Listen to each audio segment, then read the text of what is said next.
उस दिन बरसात की पहली बूंदें पुराने बस अड्डे की धूल भिगो रही थी। मैं उसी बीच चुपचाप बैठा था जहां उसने आखिरी बार मुस्कुरा कर विदा ली थी। उसने जाते समय कहा था कि कुछ दूरियां केवल समय की होती हैं। मैंने उसकी बात पर विश्वास किया, लेकिन समय ने केवल मुझे ही रोक कर रखा। उसके जाने के बाद हर सुबह एक ही आदत बन गई। मैं सबसे पहले वही रास्ता देखता जहां कभी उसके कदमों की आहट सुनाई देती थी। मन हर दिन कहता कि शायद आज वह लौट आएगी, लेकिन हर शाम मेरे विश्वास का एक और दीपक बुझ जाता। उसका नाम आरती था। साधारण चेहरे वाली वह लड़की असाधारण अपनापन रखती थी। उसकी हंसी किसी थके हुए दिन को भी उत्सव बना देती थी। उसकी बातें मेरे भीतर जीने की नई वजह जगाती थी। मैं गांव की छोटी सी पुस्तक की दुकान संभालता था। दिन भर लोगों के बीच रहता, फिर भी भीतर अकेलापन बोलता रहता। जब भी वह दुकान पर आती, पूरा दिन उजाले जैसा लगता। उसके जाने के बाद वही दुकान फिर से सूनी हो जाती। एक दिन उसने मुस्कुरा कर कहा था कि तुम्हारी आंखों में अजीब सा भरोसा दिखता है। मैंने हंसते हुए उत्तर दिया कि भरोसा केवल तुम्हारे कारण है। वह कुछ पल चुप रही और धीरे से मुस्कुराई। उस मुस्कान में जैसे अनगिनत अनकहे वचन छिपे हुए थे। धीरे धीरे हमारी बातें बढ़ने लगी। हमने कभी बड़े सपने नहीं देखे, बस इतना चाहते थे कि जीवन साथ बीते, छोटी खुशियों में एक दूसरे का हाथ बना रहे। एक शाम नदी किनारे बैठकर उसने मिट्टी से छोटी सी आकृति बनाई। उसने कहा कि रिश्ते भी इसी मिट्टी जैसे होते हैं, जितना सहेजोगे उतने सुंदर बनेंगे, जितना छोड़ दोगे उतनी जल्दी बिखर जाएंगे। मैंने उसकी ओर देखकर कहा कि मैं कभी तुम्हें नहीं छोड़ूंगा। उसने मेरी आंखों में झांकते हुए विश्वास कर लिया। उस दिन हवा भी जैसे हमारे वचन सुन रही हो। पेड़ों की डालियां धीरे धीरे झूम रही थी। समय अपनी चाल चल रहा था। हम दोनों अपने अपने घर की जिम्मेदारियों में लग रहे थे, लेकिन हर दिन मिलने का कोई ना कोई बहाना बन ही जाता था। कभी मंदिर का रास्ता, कभी बाजार की भीड़, कभी पुस्तक की दुकान। एक दिन उसने अचानक कहा कि शायद कुछ समय मिलना कठिन होगा। घर वाले अब उसके लिए नए रिश्ते देखने लगे थे। उसकी आवाज में डर भी था और उम्मीद भी। मेरे भीतर पहली बार बेचैनी ने घर बनाया।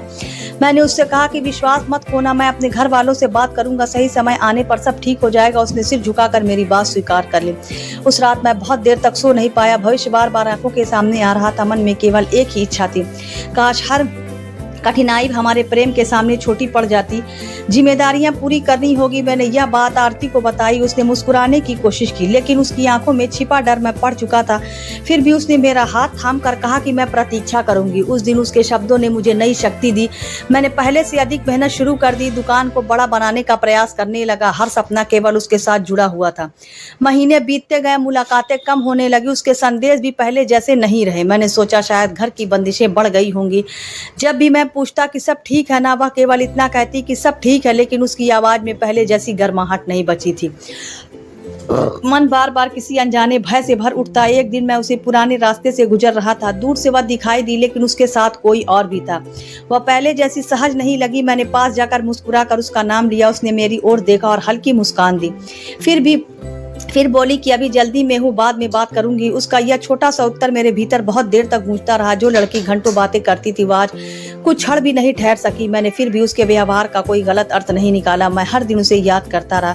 हर छोटी बात याद आती रही। उसकी हंसी, उसकी नाराजगी, उसकी चुप्पी, उसके सपने, सब कुछ मेरे भीतर वैसे ही सुरक्षित रहा। लेकिन धीरे धीरे मुझे महसूस होने लगा वह जैसी पुरानी बातों को भूलती जा रही थी।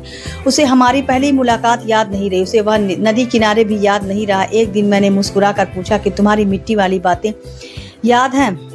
बहुत देर तक चुप बैठा रहा। कुछ भूलना मजबूरी होती है और कुछ भूलना एक निर्णय। फिर भी मैंने शिकायत नहीं की। प्रेम शिकायतों से नहीं, विश्वास से चलता है। मैंने सोचा शायद परिस्थितियां उसे बदल रही होंगी। मैंने अपने मन को समझा लिया। दिन बीतते गए। मैं उसके लिए पहले जैसा ही बना रहा। हर त्योहार पर मन ही मन उसके लिए शुभकामनाएं मांगता। हर सुबह उसकी खुशी की प्रार्थना करता। लेकिन उसके व्यवहार में दूरी बढ़ती गई। अब वह मिलने से बचने लगी। बातों में अपनापन हम कम होता गया और औपचारिकता बढ़ती चली गई।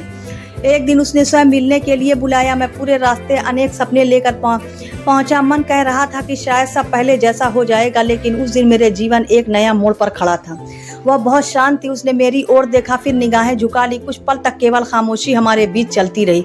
मुझे लगा जैसे हवा भी रुक गई हो। फिर उसने धीरे से कहा कि समय बहुत बदल गया है। मैंने भी अपने आप को बदलना सीख लिया है। पुरानी बातों को पकड़कर जीना अब संभव नहीं। तुम भी आगे बढ़ जाओ। उसकी बात सुनकर मेरे होठ सूख गए। मैंने केवल इतना पूछा कि क्या हमारा विश्वास भी बदल गया? उसने कोई उत्तर नहीं दिया। उसकी खामोशी ने हर उत्तर दे दिया। मैंने उसकी आंखों में आखिरी बार वही पुरानी आरती खोजी, लेकिन वहां अब अनजानी दूरी बस चुकी थी। जिस प्रेम को मैं हर दिन याद करता रहा, वह शायद उसे हर दिन थोड़ा थोड़ा भूलती चली गई। मैंने भारी मन से मुस्कुराने की कोशिश की, फिर उसने केवल इतना कहा कि यदि तुम्हारी खुशी इसी में है तो मैं तुम्हें कभी दोष नहीं दूंगा।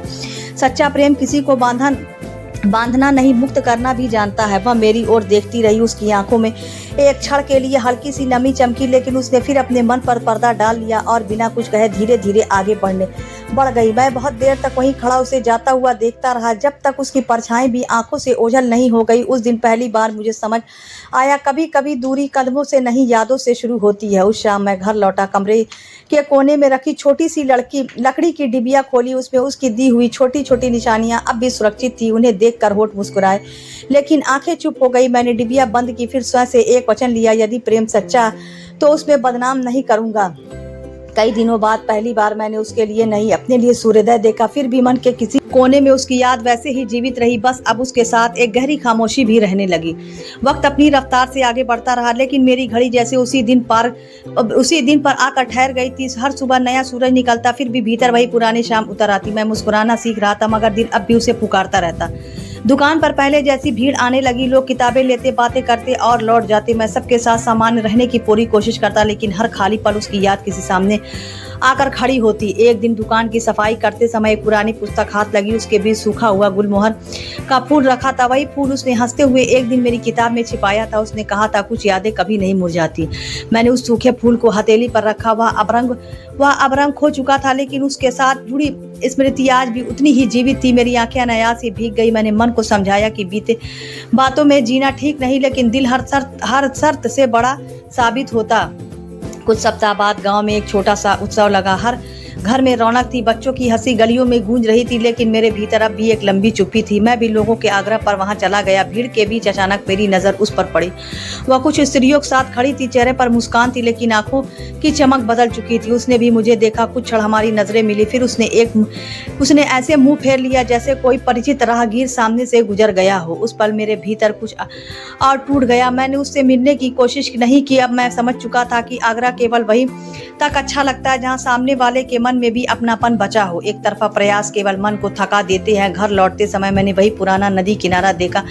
पानी पहले की तरह बह रहा था, पेड़ भी वैसे ही खड़े थे। बदला था तो केवल हमारा रिश्ता। मैं बहुत देर तक वहीं बैठा रहा। हवा पुराने दिनों की बातें कानों में लाती रही। ऐसा लग रहा था जैसे प्रकृति सब याद रखती है, भूलने वाले केवल इंसान होते हैं। उसी समय पीछे से किसी ने मेरा नाम पुकारा। मैंने मुड़कर देखा, वह आरती की बचपन की सखी थी। उसने धीरे से मेरे पास आकर बैठने की अनुमति मांगी। मैंने शांत स्वर में कहा, बैठ जाओ। वह कुछ देर तक चुप रही, फिर बोली, तुम आज भी वैसे ही याद करते हो ना? मैंने केवल हल्की सी मुस्कान दे दी। सीखना भी कठिन होता है। वह मेरी बात सुनती रही, फिर उसने एक ऐसी बात कही जिसने मुझे भीतर तक हिला दिया। उसने कहा, आरती बदलना नहीं चाहती थी, उसे बदलना पड़ा। मैंने आश्चर्य से उसकी ओर देखा। वह बोली, उसके घर वालों ने उसे समझाया कि पुराने रिश्ते केवल परेशानी देंगे। उसे बार बार कहा गया कि जो पीछे छूट गया उसे भूल जाना ही अच्छा है। धीरे धीरे उसने वही करना शुरू कर दिया। मैंने गहरी सांस ली, फिर पूछा, क्या उसने सचमुच सब भुला दिया? उसने उत्तर देने से पहले कुछ क्षण आंखें झुका ली, फिर धीमे स्वर में बोली, नहीं, उसने भूलने की कोशिश की है। उसके यह शब्द सुनकर मेरा मन विचलित हो उठा। यदि वह भूली नहीं थी तो फिर वह इतना दूर क्यों चली गई? यह प्रश्न भीतर बार बार उठने लगा। उसकी सखी ने आगे कहा, वह अक्सर तुम्हारा नाम लेती, लेकिन जब भी कोई पुराना गीत सुनाई देता वह अचानक चुप हो जाती, फिर बात बदल देती है। मैंने पहली बार महसूस किया, कभी कभी इंसान यादों को मिटाता नहीं, उन पर परतें चढ़ा देता है ताकि कोई उसके भीतर का सच पढ़ ना सके। मैंने उससे कोई और प्रश्न नहीं किया। अब उत्तर जानने से अधिक जरूरी स्वयं को संभालना था। मैंने मन ही मन तय किया, मैं किसी के निर्णय का पीछा नहीं करूंगा। उस दिन मैं देर तक छत पर बैठा रहा। आसमान में असंख्य तारे चमक रहे थे। हर तारा जैसे एक अधूरी इच्छा बनकर झिलमिला रहा था और मैं उन सब के बीच अपनी चुप्पी सुन रहा था। सुबह जब सूरज निकला, मैंने पहली बार बिना उसकी याद के दिन शुरू करने की कोशिश की। यह आसान नहीं था, लेकिन आत्मसम्मान का पहला कदम हमेशा सबसे कठिन होता है। मैंने दुकान में नई किताबें रखी, बच्चों के लिए पढ़ने का छोटा सा कोना बनाया। जो बच्चे पढ़ नहीं सकते थे उन्हें बैठाकर कहानियां सुनाने लगा। धीरे धीरे लोग मुझे एक नए रूप में पहचानने लगे। मेरी मुस्कान अब किसी का इंतजार नहीं करती थी, वह दूसरों की खुशी देखकर अपने आप लौट आती। लेकिन दिल का एक कोना अब भी खाली था। इसी बीच एक ऐसी घटना हुई जिसने वर्षों से दबे हुए सच का दरवाजा खोलना शुरू कर दिया। एक शाम दुकान बंद करते समय किसी ने धीरे से दरवाजे पर दस्तक दी। मैंने बाहर आकर देखा, सामने कोई नहीं था। जमीन पर केवल एक कपड़े में लिपटी छोटी सी पोटली रखी थी, उसके ऊपर मेरे नाम की लिखावट थी। वह लिखावट देखकर मेरी धड़कन तेज हो गई, क्योंकि वह अक्षर में कभी भूल ही नहीं सकता था। मैंने कांपते हाथों से वह पोटली उठाई। अंदर क्या था यह जानने का साहस जुटाने में भी मुझे कई पल लग गए। जब मैंने उसे धीरे से खोला तो भीतर वही मिट्टी की छोटी आकृति रखी थी जो कभी हमने नदी किनारे साथ मिलकर बनाई थी। उस आकृति के नीचे एक मोड़ा हुआ कागज रखा था। मैंने कांपते हाथों से उसे उठाया। उस पर पहली पंक्ति पढ़ते ही मेरी सांसें जैसे थम गई। उसमें लिखा था, तुम मुझे हर दिन याद करते रहे और मैं तुम्हें हर दिन भूलने का अभिनय करती रही। मैं उस पहली पंक्ति पर बहुत देर तक ठहरा रहा। अक्षर धुंधले नहीं थे, फिर भी आंखें उन्हें साफ नहीं पड़ रही थी। दिल की धड़कन जैसे हर शब्द के साथ तेज होती चली गई। मन बार बार कह रहा था कि आगे पढ़ने का साहस जुटाओ। मैंने कांपते हाथों से कागज सीधा किया। उसकी लिखावट पहले जैसी ही शांत और सीधी हुई थी और हर अक्षर में वही अपनापन छिपा था जिसे मैं वर्षों से खोजता फिर रहा था। उसने लिखा था, जब तुमने कहा था प्रतीक्षा करना, तब मैंने पूरे मन से तुम्हारे शब्दों पर विश्वास किया, लेकिन घर की दीवारों के भीतर मेरा विश्वास रोज परखा जाने लगा। हर दिन मुझसे कहा गया कि पुरानी यादें जीवन नहीं बनती। उसने आगे लिखा कि शुरू में मैंने सबका विरोध किया। मैंने बार बार कहा कि विश्वास तोड़ना आसान नहीं होता, लेकिन मेरे हर बात को बचपना कहकर टाल दिया गया। धीरे धीरे मेरी आवाज़ भी कमज़ोर पड़ने लगी। उसने लिखा कि एक दिन मैंने स्वयं को आईने में देखा। चेहरे पर मुस्कान थी, लेकिन मेरा मन पूरी तरह थक चुका था। तभी मैंने एक कठिन निर्णय लिया। मैं तुम्हें नहीं, स्वयं को बदलने लगी। उसने लिखा कि जब भी तुम मिलते थे मैं चाह कर भी पहले जैसी नहीं रह पाती। यदि एक बार भी दिल की बात कह देते तो फिर कभी तुमसे दूर नहीं जा पाती। उसने स्वीकार किया कि इसलिए उसने कठोर बनने का अभिनय किया। जानबूझकर छोटी बातें भूलने लगी। पहली मुलाकात, नदी का किनारा, सूखा गुलमोहर, सब याद था, लेकिन याद होने का स्वीकार करना उसके लिए और कठिन था। मेरी आंखों से चुपचाप आंसू बह निकले, जिसे मैं उसकी बेरुखी समझ रहा था। वह दरअसल उसके भीतर का सबसे बड़ा संघर्ष था। उसने अपने मन से लड़ाई लड़ी थी। पत्र में आगे लिखा था कि समय के साथ अभिनय आदत बन गया। लोगों ने समझ लिया कि मैं सब भूल चुकी हूँ। धीरे धीरे मैंने भी वही चेहरा अपना लिया, लेकिन भीतर की स्मृति कभी नहीं बदली। उसने लिखा कि कई बार मैं तुम्हारी दुकान से सामने से गुजरी, दूर खड़े होकर तुम्हें लोगों से बातें करते देखा। मन हुआ कि एक बार तुम्हारा नाम पुकारूं, लेकिन फिर अपने ही कदम रोक लिए। उसने लिखा कि तुम्हें दुखी देखकर मुझे भी दुख होता था, लेकिन तुम्हारे पास लौटना अब संभव नहीं था, क्योंकि लौटकर फिर बिछड़ना उससे भी अधिक कठिनाई होता। इसलिए मैंने दूरी को ही अपना सहारा बना लिया। पत्र का हर शब्द सच्चाई से भरा था। उसमें किसी पर आरोप नहीं था, न शिकायत थी, न सफाई, केवल एक थका हुआ मन था। फिर अंतिम पंक्तियों के पास पहुंचते ही मेरी सांस रुक गई। उसने लिखा कि यदि तुम आज भी वहीं खड़े हो तो कृपया अब आगे बढ़ जाना। मेरी यादों को अपने जीवन की बेड़ियां मत बनाना। तुम्हारा प्रेम तुम्हारी सबसे बड़ी ताकत था, उसे कमजोरी मत बनने देना। उसने लिखा कि यदि कभी मेरी याद आए तो मुझे उस लड़की की तरह याद करना जो तुम्हारे साथ नदी किनारे मिट्टी से सपने बनाती थी, उस स्त्री की तरह नहीं जिसने मजबूरी में उन्हें छिपा दिया। अंतिम पंक्ति सबसे गहरी थी। उसने लिखा, तुमने प्रेम निभाया, अब अपना आत्मसम्मान भी निभाना। किसी ऐसे दरवाजे पर जीवन मत बिताना जो खुलना ही नहीं चाहता। पत्र समाप्त हो चुका था, लेकिन मेरे भीतर एक नया आरंभ जन्म ले चुका था। पहली बार मुझे लगा कि प्रेम हार नहीं गया, बस अपनी मंजिल तक पहुंचने का रास्ता बदल गया। मैंने उस पत्र को सावधानी से मोड़ा, उसे उसी लकड़ी की डिब्बी में रखा जहां वर्षों से उसकी छोटी छोटी निशानियां सुरक्षित थी, लेकिन इस बार मैंने डिब्बी बंद करते समय मुस्कुरा दिया। अगली सुबह मैं फिर उसी रास्ते से गुजरा। पेड़ वही था, हवा वही थी, फर्क केवल इतना था कि अब मैं किसी का इंतजार नहीं कर रहा था। मैं अपने जीवन की ओर लौट रहा था। कई दिनों बाद दूर से आरती दिखाई दी, हमारी नजरें मिली। इस बार मैंने मुस्कुराकर सिर झुका लिया। उसने भी हल्की सी मुस्कान के साथ वैसा ही किया।